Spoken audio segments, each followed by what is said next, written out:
Okay, so hello everyone. तो इसमें हम लोग देखेंगे कि माइक्रो ऑर्गेनिजम्स होते हैं, वो भी जो फ्रेंडली माइक्रो ऑर्गेनिजम्स होते हैं वो क्या क्या फंक्शन करते हैं।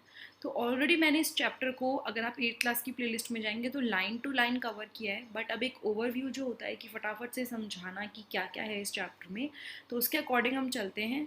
तो सबसे पहली चीज़ है फ्रेंडली माइक्रो ऑर्गेनिज्म। ठीक है, micro organism are use for various purposes, मतलब उनके यूज़ बहुत सारे होते हैं। अगर बात करें कर्ड बनाना, ब्रेड बनाना, केक बनाना, ये सब कुछ क्यों पॉसिबल हो पाता है? ये सब कुछ माइक्रो ऑर्गेनिजम्स की वजह से ही पॉसिबल हो पाता है। ठीक है, और बहुत सारे ऐसे माइक्रो ऑर्गेनिजम्स हैं जिनको हम बहुत पहले से यूज़ कर रहे हैं। और क्यों यूज़ कर रहे हैं? एल्कोहल को बनाने के लिए। ठीक है, एल्कोहल बनाने के लिए भी माइक्रो ऑर्गेनिज्म के यूज़ की ज़रूरत पड़ती है, उनको यूज़ करने की ज़रूरत पड़ती है। नाउ एक और फंक्शन जो माइक्रो ऑर्गेनिज्म का है वो ये है कि वो इन्वायरमेंट को क्लीन करने में हेल्प करते हैं। They are also used in the cleaning up of the environment. Environment को साफ करना, यानी कि डिकम्पोजिशन जो प्रोसेस होता है, अगर मैं उसकी बात करूँ, जितना भी ऑर्गेनिक वेस्ट होता है, जैसे छिलका हो गया सब्जियों का, या एनिमल वेस्ट हो गया, ह्यूमन वेस्ट हो गया, वो सारी की सारी चीज़ें जो अपने आप डिकम्पोज हो जाती हैं नेचर में। डिकम्पोज मतलब नेचर में मिल जाती हैं, वो बड़ी कॉम्प्लेक्स फॉर्म से सिंपल फॉर्म में कन्वर्ट होकर नेचर में जो मिलती हैं, वो सब कुछ बैक्टीरिया की वजह से ही हो पाता है। And they are called micro organisms. Bacteria micro organism के अंदर ही तो आते हैं। उसके बाद एक और चीज़, जो बैक्टीरिया होते हैं वो मेडिसिन के प्रिपरेशन में यूज़ होते हैं, अभी उसके बारे में हम लोग पढ़ेंगे। फिर आता है कि सॉइल फर्टिलिटी को बढ़ाने के लिए भी, मतलब अगर एटमॉस्फेयर में जो नाइट्रोजन प्रेजेंट है उसको डायरेक्टली प्लांट यूज़ नहीं कर सकते। ठीक है, तो उसको एक और फॉर्म में कन्वर्ट करना होता है, और वो फंक्शन किसका होता है? वो फंक्शन होता है बैक्टीरिया का, कि जो इन्वायरमेंट में नाइट्रोजन प्रेजेंट है वो उसको फिक्स कर ले। ठीक है, तो दिस इज़ लाइक ओवरव्यू कि भाई क्या क्या चीज़ें होती हैं। अब हम स्टेप बाय स्टेप करके पढ़ने वाले हैं कि कौन कौन सी चीज़ों को बैक्टीरिया फिक्स करते हैं, क्या क्या फंक्शन होते हैं बैक्टीरिया या बैक्टीरिया के अलावा और माइक्रो ऑर्गेनिजम्स के। नाउ मतलब कि कर्ड और ब्रेड की अगर हम बात करें तो कर्ड को कैसे बनाया जाता है? With the help of micro organism. दही और ब्रेड दोनों को बनाने के लिए बहुत सारे माइक्रो ऑर्गेनिजम्स होते हैं जो वर्क करते हैं। ठीक है, तो यहाँ पे है कि कर्ड जो होता है उसके अंदर बहुत सारे छोटे छोटे से माइक्रो ऑर्गेनिजम्स होते हैं जिनको हम बोलते हैं लैक्टोबैसिलस। ये जो लैक्टोबैसिलस होता है ये बैक्टीरिया है, और ये क्या करता है? ये कर्ड की प्रमोशन को, मतलब कर्ड की जो ग्रोथ होती है कि प्रॉपरली दूध से जो दही बनती है वो इस लैक्टोबैसिलस की वजह से ही बन पाती है। ठीक है, जैसे देखा होगा आपने, छोटा सा थोड़ा सा भी अगर आप दही डाल दोगे दूध के अंदर तो प्रॉपर वो दूध जम जाएगा। तो ये जो लैक्टोबैसिलस होते हैं ये दूध के अंदर मल्टीप्लाई करते हैं, इट मल्टीप्लाइज इन मिल्क, और उसके बाद उसको दही में यानी कर्ड में कन्वर्ट कर देते हैं। बैक्टीरिया का जो यूज़ होता है वो चीज़ बनाने में भी इन्वॉल्व होते हैं। They are also involve in making of cheese. ठीक है, चीज़ बनाने में काफ़ी इंपॉर्टेंट होते हैं, प्लस पिकल्स वगैरह अगर अचार बनाते हैं तब भी बैक्टीरिया इंपॉर्टेंट रोल प्ले करते हैं। नाउ उसके अलावा एक और जो इम्पॉर्टेंट इंग्रेडिएंट होता है सूजी, जो कि इडली और भटूरों वगैरह में यूज़ होता है, तो वहाँ पे भी बैक्टीरिया और ईस्ट दोनों के दोनों जो कि माइक्रो ऑर्गेनिज्म हैं वो बहुत इंपॉर्टेंट रोल प्ले करते हैं इन फर्मेंटेशन। फर्मेंटेशन आपने देखा होगा ना कि अगर हम भटूरों का आटा या फिर हम लोग इडली का बैटर बना के रख दें तो कुछ टाइम बाद वो फूल जाता है। तो वो फूलता क्यों है? वो फूलता ही फर्मेंटेशन की वजह से है। प्लस दूसरी चीज़, उसके अंदर धीरे धीरे धीरे धीरे CO2 प्रोड्यूस होने लग जाती है जिसकी वजह से वो पूरा फूल जाता है। तो ये सब क्यों हुआ? That is because of bacteria and east. ठीक है, इनकी वजह से ये पॉसिबल हो पाता है। नाउ नेक्स्ट पे आ जाते हैं। यहाँ पे यही चीज़ दिखाई है कि आपने मैदा को ईस्ट के साथ मिला के रख दिया और कुछ टाइम बाद आप देखोगे तो वो कितना डग जो होता है, मतलब जो आटा होता है वो पूरा फूल जाता है। That is just because of the east. Now east क्या करता है? बिल्कुल जल्दी जल्दी से वो क्या कहते हैं, रिप्रोड्यूस करता है और कार्बन डाइऑक्साइड रिलीज करता है। ठीक है, रिप्रोड्यूस रैपिडली मतलब जल्दी जल्दी रिप्रोड्यूस करता है, और कार्बन डाइऑक्साइड CO2 उसमें से रिलीज होती है रेस्पिरेशन के टाइम पे। ना ये जो CO2 रिलीज होती है ना, उसकी वजह से डग जो होता है, आटा जो होता है, पूरा का पूरा फूल जाता है, भर जाता है और उसकी वॉल्यूम बढ़ जाती है, increases in its volume. This is the basis of the use of east in the baking industry for making bread, pastries and cake. तो जब भी ब्रेड, पेस्ट्री, केक, कोई भी ऐसी चीज़ बनाते हैं तो ईस्ट का यूज़ होता है ताकि वो पूरा का पूरा जो डग है उसमें वो फूल के बड़ा हो जाए. ठीक है, ये तो हुआ एक साइड. नाउ अब हम बात करें, ये हमने कर्ड और ब्रेड का यूज़ देख लिया कि वहाँ पे जो बैक्टीरियाज होते हैं, ये जो माइक्रो ऑर्गेनिजम्स होते हैं, उनका क्या यूज़ होता है. Now commercial use of micro organisms, हमें ये देखना है कि माइक्रो ऑर्गेनिजम्स जो होते हैं उनमें उनका कमर्शियल यूज़ क्या है और कहाँ पे यूज़ होता है. फैक्ट्रीज़ वगैरह की अगर बात करें या नॉर्मली कहीं भी उनका यूज़ हो रहा है तो कहाँ कहाँ पे यूज़ हो रहा है. माइक्रो ऑर्गेनिज्म यूज़ करे जाते हैं अल्कोहल के प्रोडक्शन में, वाइन के प्रोडक्शन में और acetic acid that is vinegar, इन सारी चीज़ों के प्रोडक्शन में माइक्रो ऑर्गेनिजम्स को यूज़ किया जाता है. ठीक है, अब ये तीनों चीज़ें ऐसी हैं कि मार्केट में बहुत बिकती हैं ना. ईस्ट जो होता है उसको अल्कोहल और वाइन बनाने के लिए, उसके प्रोडक्शन के लिए यूज़ करते हैं. जो अभी हमने ईस्ट पढ़ा था ना ब्रेड में, वो इन चीज़ों में भी यूज़ होता है. और इसीलिए उसको क्या किया जाता है, ईस्ट को ग्रो किया जाता है नेचुरल शुगर्स पे, मतलब कि जैसे बार्ली, वीट, राइस या फिर जो फ्रूट जूस, जो क्रश्ड फ्रूट जूस होते हैं, उसके ऊपर जो चीनी होती है उसके ऊपर उस ईस्ट को ग्रो किया जाता है. Now take a 500 ml beaker filled up to 3/4 with water. अब उसमें आप शुगर ऐड करोगे, उसके बाद आप उसमें यीस्ट पाउडर को ऐड कर दोगे, उसको 4 से 5 घंटे के लिए आप कवर्ड करके रख दो और उसके बाद आप देखो कि उसकी स्मेल कैसी आ रही है. ये जो स्मेल आपको दिखेगी थोड़ी देर बाद ईस्ट में जो आएगी, दैट इज़ एल्कोहल की, as sugar has been converted into alcohol by yeast. मतलब कि उस पानी के अंदर जिसमें आपने शुगर में ईस्ट को ऐड किया था, आपने उसमें ईस्ट को ऐड कर दिया था, है ना. तो ये बाद में उसने शुगर को किस में कन्वर्ट कर दिया, एल्कोहल में कन्वर्ट कर दिया. ठीक है, this process of conversion of sugar into alcohol is known as fermentation. ये जो प्रोसेस होता है जिसमें शुगर अल्कोहल में कन्वर्ट हो जाता है, दिस प्रोसेस, इसी को हम लोग फर्मेंटेशन बोलते हैं. ठीक है, क्या बोलते हैं, फर्मेंटेशन. फिर से बताती हूँ फर्मेंटेशन किसको बोलते हैं. जब शुगर अल्कोहल में कन्वर्ट हो जाता है with the help of east, तो उसको हम फर्मेंटेशन बोलते हैं. और लुइस पास्चर ने फर्मेंटेशन को 1857 में डिस्कवर किया था. उन्होंने पता लगाया था कि फर्मेंटेशन क्या चीज़ है. तो ये हमने पढ़ लिया commercial use of micro organisms की, कैसे इन चीज़ों को कमर्शियली जो बेचा जाता है, इन चीज़ों को कैसे बनाया जाता है और कैसे माइक्रो ऑर्गेनिजम्स को यूज़ किया जाता है इनके production. Now medicinal use of micro organism, ये बहुत ही इंपॉर्टेंट है क्योंकि इसके बिना तो मतलब बहुत ही ज़्यादा दिक्कत हो जाती.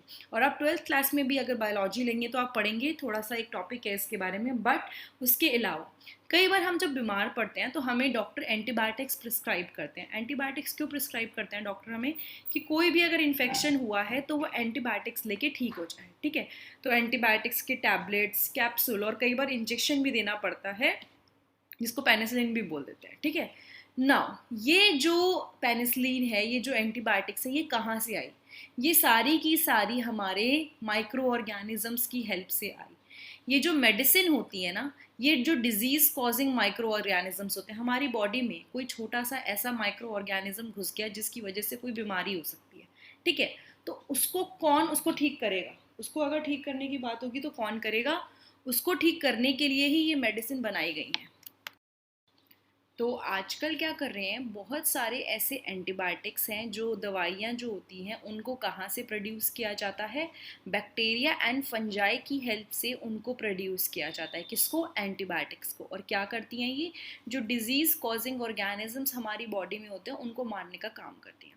Streptomycin, tetracycline and erythromycin are some of the common known antibiotics which are made from fungi and bacteria. तो उसने क्या बोला कि ये जो है स्ट्रेप्टोमाइसिन, टेट्रासाइलिन एंड एरिथ्रोमाइसिन, ये कुछ ऐसी कॉमनली नोन एंटीबायोटिक्स हैं जिनको हर कोई जानता है, और ये फंजाई और बैक्टीरिया से मिलके बनाई जाती है, मतलब दोनों इसमें रोल प्ले करते हैं. ना एंटीबायोटिक्स को मैन्युफैक्चर किया जाता है कैसे, by growing specific microorganism and are used to cure a variety of disease. मतलब अब उसमें क्या करते हैं एंटीबायोटिक्स में, कुछ माइक्रो ऑर्गेनिजम्स जो पता है कि इनको मारेंगे, किसी पर्टिकुलर टाइप के डिजीज कॉजिंग ऑर्गेनिजम्स को मारेंगे, तो उसमें एंटीबायोटिक्स को यूज़ किया जाता है. And they are use to cure a variety of disease. और एक दो डिजीज़ नहीं, बहुत सारी ऐसी डिजीज़ होती हैं जो बैक्टीरिया की वजह से होती है, और उसको क्योर कौन करता है, यही एंटीबायोटिक्स होती हैं जो इनको क्योर कर देती हैं. नाउ कई बार क्या होता है कि एंटीबायोटिक्स को जो लाइव स्टॉक, जो मतलब गाय बकरी इन सब हैं, इनको भी खिलाया जाता है ताकि कि भाई उनको कोई इन्फेक्शन ना हो. और कई सारी प्लांट डिजीज़ को ठीक रखने में भी इसका इम्पोर्टेंट रोल होता है. ना अब एक और चीज़ है कि ये भी ध्यान रखना है कि एंटीबायोटिक्स को हमेशा क्वालिफाइड डॉक्टर, मतलब ऐसे डॉक्टर जिनको नॉलेज है, उनके कहने पे ही लेना चाहिए. और हमेशा जो भी एंटीबायोटिक का कोर्स बोला गया है कि 7 days बोला है या 3 days बोला है, उसको कंप्लीट करना चाहिए. ठीक है, अगर हमने एंटीबायोटिक्स को नहीं लिया तो उसकी वजह से क्या होता है कि फ्यूचर में पर्टिकुलर दवाई लगनी बंद हो जाती है बॉडी पे. मतलब कि जो अंदर बैक्टीरिया होता है उसको पता चल जाता है कि भाई अब तो ये दवाई, वो मतलब थोड़ा स्ट्रांग हो जाता है, तो फिर वो फ्यूचर में उसको दवाई लगती नहीं है. और एंटीबायोटिक्स अगर ज़्यादा अननेसेसरी लेते हैं तो जो हमारी बॉडी में जो बेनिफिशियल बैक्टीरिया हैं, जो फ़ायदे वाले बैक्टीरिया हैं, वो भी किल होने शुरू हो जाते हैं. एंड एक और चीज़, एंटीबायोटिक कोई भी असर नहीं करती कोल्ड या फ्लू पे. उस पर उसका कोई असर नहीं होगा. कौन से कोल्ड या फ्लू पे, जो वायरस की वजह से होता है. ठीक है, तो ये हमने पढ़ लिया एंटीबायोटिक्स के बारे में या मेडिसिनल यूज़ के बारे में. उससे पहले हमने पढ़ा था कमर्शियल यूज़, और उससे पहले हमने पढ़ा कर्ड और ब्रेड बनाने के बारे में. नाउ अब आ जाते हैं नेक्स्ट टॉपिक पे, दैट इज़ वैक्सीन. जब हमारी बॉडी में, समझ लीजिए हमारी बॉडी में कोई एक ऐसा माइक्रो ऑर्गेनिज्म घुस गया छोटा सा, जिसकी वजह से कोई बीमारी हो सकती है. ठीक है, तो हमारी बॉडी क्या करती है, वो उस माइक्रो ऑर्गेनिज्म के अगेंस्ट एंटीबॉडीज बनाना शुरू कर देती है.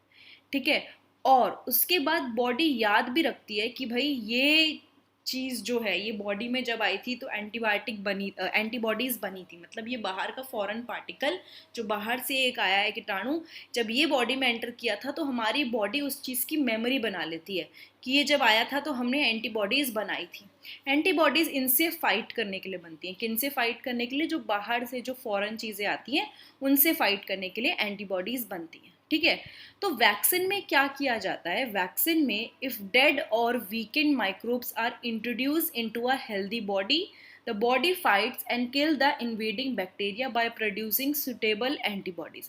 तो वैक्सीन में या तो डेड, मतलब समझ लीजिए जैसे कि अब कोरोना के वैक्सीन की बात करते हैं, तो कोई भी डेड पार्टिकल उस वायरस का, या फिर वीकेंड मतलब बहुत ही कमज़ोर माइक्रोब डाला जाता है ताकि किसी को भी नुकसान ना हो, एक्चुअल बीमारी ना हो. तो उसके अंदर वैक्सीन में डेड या वीक जो माइक्रोब होता है वो हमारी बॉडी में इंट्रोड्यूस किया जाता है. और क्यों इंट्रोड्यूस करते हैं वीक या डेड माइक्रोब को, ताकि हमारी बॉडी में उसके खिलाफ एंटीबॉडीज़ बन जाए. और जब हमारी बॉडीज़ में एंटीबॉडीज़ बन जाएंगी किसी बीमारी के खिलाफ, तो एक्चुअल में जब वो डिज़ीज़ होगी, तो हम प्रोटेक्टेड रहेंगे. तो हमारा जो बॉडी का सिस्टम है वो तैयार रहेगा उस पर्टिकुलर डिजीज़ से फाइट करने के लिए. इसी तरह से वैक्सीन वर्क करता है, और कई डिजीजेस जैसे कि cholera, tuberculosis, small pox and hepatitis, इसको वैक्सीनेशन की हेल्प से प्रोटेक्ट किया जा सकता है. ठीक है, Edward Jenner discovered the vaccine for small pox in 1798. तो एडवर्ड जेनर ने जो वैक्सीन है वो 1798 में डिस्कवर किया था स्मॉल पॉक्स के लिए. उसी तरह से अलेक्जेंडर फ्लेमिंग जो हैं वो क्या कर रहे थे, डिजीज़ कॉजिंग बैक्टीरिया के साथ वर्क कर रहे थे. मतलब वो लेबोरेटरी में या जहाँ भी सैंपल वगैरह बना रहे थे, तो उन्होंने देखा, suddenly he found a spore of a little green mould. मतलब उन्होंने ग्रीन कलर का मोल्ड काइंड ऑफ स्ट्रक्चर देखा, स्पोर्स देखे ग्रीन कलर के, और उन्होंने देखा कि जहाँ पे भी वो मोल्ड्स हैं वहाँ पे बैक्टीरिया ग्रो नहीं कर रहे हैं. जहाँ भी वो मोल्ड्स हैं वहाँ बैक्टीरिया ग्रो नहीं कर रहे. सो इससे उन्हें पता चला कि इस मोल्ड की वजह से बैक्टीरिया मर रहे हैं या वो नहीं ग्रो कर पा रहे हैं.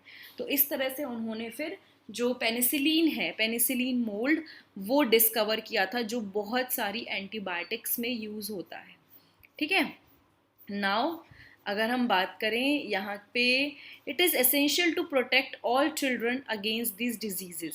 सारे बच्चों को कुछ बीमारियों से बचाना होता है, तो इसीलिए टीवी पे आप ऐड देखते हो किसके, पोलियो वगैरह के, क्योंकि अगर उनको ऑलरेडी वैक्सीन दिला देंगे तो उनको वो बीमारी नहीं होगी।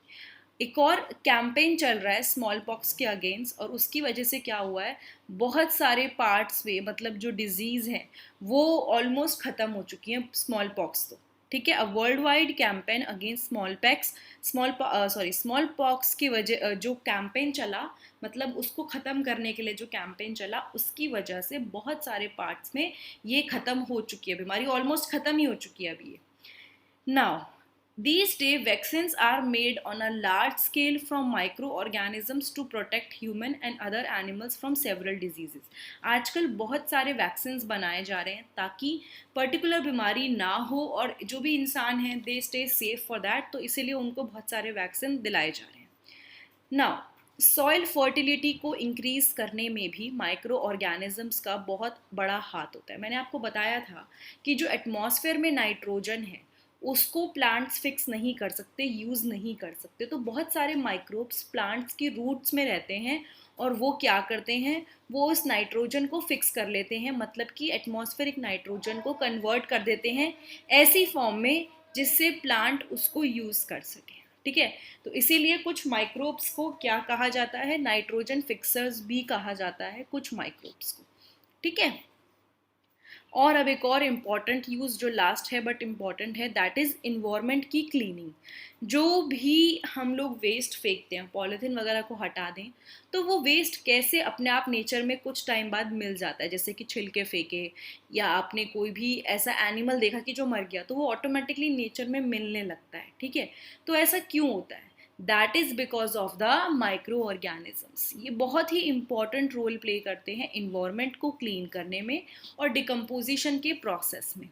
नाउ उसके बाद यहाँ पे एक और चीज़ लिखी है, इसको पढ़ लेते हैं कि आपने देखा होगा कि बहुत सारा organic matter, dead organic matter मतलब यही सारी चीज़ें जिसमें लिविंग ऑर्गेनिज्म का कुछ ना कुछ पार्ट रहा हो, या प्लांट्स के छिलके या कुछ भी, तो वो धीरे धीरे क्या होता है, बिल्कुल ख़त्म होने लगता है, डिसअपियर होने लगता है। तो वो डिसअपियर क्यों हो रहा है, गायब क्यों हो रहा है, क्योंकि बहुत सारे माइक्रो ऑर्गेनिजम्स हैं जो इसको गायब करने में अपना रोल प्ले कर रहे हैं, ठीक है।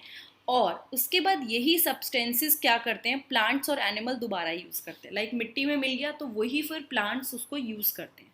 तो उसके बारे में भी अलग से हमने पढ़ा है, पिछली क्लासेस में भी पढ़ा है। जो ह्यूमस होता है that is basically dead decay animals और प्लांट पार्ट से ही वो बनता है ना। तो इसीलिए माइक्रो ऑर्गेनिज्म हमारे नेचर को भी बिल्कुल क्लीन रखते हैं, अगर ये ना हो तो कितना सारा वेस्ट इकट्ठा हो जाए। तो इस वाले पर्टिकुलर पार्ट में जो कि पार्ट 2 है इस चैप्टर का, उसमें हम लोगों ने एक बार यूजेस देख लिए कि क्या क्या यूजेस हैं। पहला यूज़ हमने जो देखा था दैट इज़ कि ये कर्ड और ब्रेड बनाने के काम आता है, ठीक है, ये फर्स्ट यूज़ हमने देखा था। उसके बाद आ जाते हैं सेकेंड यूज़ पे कि ये हमारा commercial use of micro organism, मतलब कि एसिटिक एसिड, अल्कोहल, वाइन, ये सब बनाने के काम आता है। तीसरा यूज़ था कि माइक्रो ऑर्गेनिजम्स जो होते हैं एंटीबायोटिक्स प्रोड्यूस करने के काम आते हैं, वैक्सीन प्रोड्यूस करने के काम आते हैं, सॉइल फर्टिलिटी के मतलब बढ़ाने के काम आते हैं, और इन्वायरमेंट को क्लीन रखने में बहुत इंपॉर्टेंट रोल प्ले करते हैं। तो हमने ऑलमोस्ट सारे जितने भी यूज़ हैं माइक्रो ऑर्गेनिजम्स के वो इस पार्ट में देख लिए हैं। नेक्स्ट पार्ट में हम लोग देखेंगे अबाउट हार्मफुल माइक्रो ऑर्गेनिजम्स कि वो क्या करते हैं, बट इस पर्टिकुलर पार्ट में ये टॉपिक ख़त्म करते हैं। और अगर आपको ये वीडियो अच्छी लगी है तो आप लाइक, कमेंट, सब्सक्राइब और शेयर ज़रूर कीजिएगा। उसके अलावा अगर आपको 8th क्लास के और चैप्टर्स देखने हैं और सब्जेक्ट के भी, तो मेरे चैनल पे जाइए, वहाँ पे प्लेलिस्ट करके एक ऑप्शन आता है, वहाँ आपको अलग अलग सब्जेक्ट की प्लेलिस्ट, अलग अलग क्लासेस की प्लेलिस्ट मिलेगी और वहाँ पे आप अपने अकॉर्डिंग चैप्टर देख सकते हैं। Thank you so much.